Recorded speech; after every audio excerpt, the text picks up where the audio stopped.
অনেকে শরিয়ার শাসন শুনলে ভয় পায়। আমি বলি, আমরা যাকে আইন বলি, ইংলিশে তাকে ল বলে, আরবিতে তাকে শরিয়া বলে। তো আইন ছাড়া কি কোনো দেশ চলবে নাকি? দেশের জন্য তো একটা আইন লাগবেই। সেই আইনটা হতে হবে সবচেয়ে ভালো আইন। সবচেয়ে ভালো আইন যখন হবে তখন ভালো শাসন, সুশাসন দেশে আসবে। আইন মন্দ থাকলে সুশাসন কখনো আসবে না।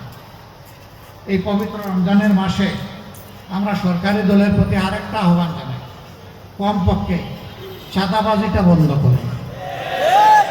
আর একটা বড় অভিনন্দন জানাবো, কিন্তু যদি বন্ধ না করেন আমরা জনগণকে সাথে নিয়ে প্রতিরোধ গড়ে তুলব ইনশাআল্লাহ। আমি আজকে ঘোষণা দিচ্ছি, এই 15 আসনে যারা চাঁদার জ্বালায় অতিষ্ঠ চাঁদা দিচ্ছেন তারা দিবেন না, এখন থেকে অস্বীকার করা শুরু করেন। কোন জায়গায় বাধা দিলে আমাদেরকে ডাক দিবেন, আমরা এসে আপনাদের পাশে দাঁড়িয়ে যাব।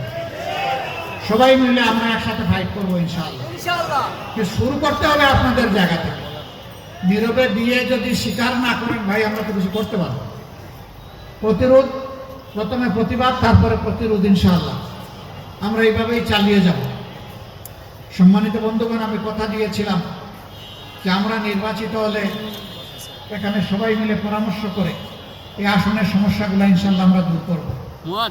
আমি কথা দিয়েছিলাম যদি বাংলাদেশে সরকার গঠনের সুযোগ আমরা পাই তাহলে সারা দেশে একই কাজ করব। আমি কথা বলেছিলাম যে মাসে একদিন আপনাদের সরাসরি মুখোমুখি হবে, আপনাদের কথা শুনবো, আপনাদের প্রশ্ন শুনবো, আপনাদের সমালোচনা শুনবো, আপনাদের পরামর্শ শুনবো। সব শুনে আমরা পরবর্তী কর্মপন্থা আমরা নির্ধারণ করবো। ভুল করলে সরি বলবো, ভালো করলে আপনাদের কৃতজ্ঞতা আদায় করবো। ওই ভালোটা আপনারা ভুল দিয়েছিলেন বলে আমরা করতে পারছি না, ওইলে আমরা পারতাম না। এটা আপনাদের হক, আপনাদের কাছে কৃতজ্ঞ থাকা আমাদের দায়িত্ব। ইনশাআল্লাহ নারী পুরুষ নির্বিশেষে এই আসনে আমরা একযুগে আসনটাকে সুন্দর পরিচ্ছন্ন একটা মডেল আসন হিসাবে গড়ে তোলার জন্য আমরা চেষ্টা করব। আপনারা যেমন পাশে ছিলেন তেমন পাশে থাকবেন, আমাদের জন্য দোয়া করবেন, আমরা যেন অনাচার, অন্যায়, দুর্নীতির সাথে নিজেরাই জড়িয়ে না পড়ি।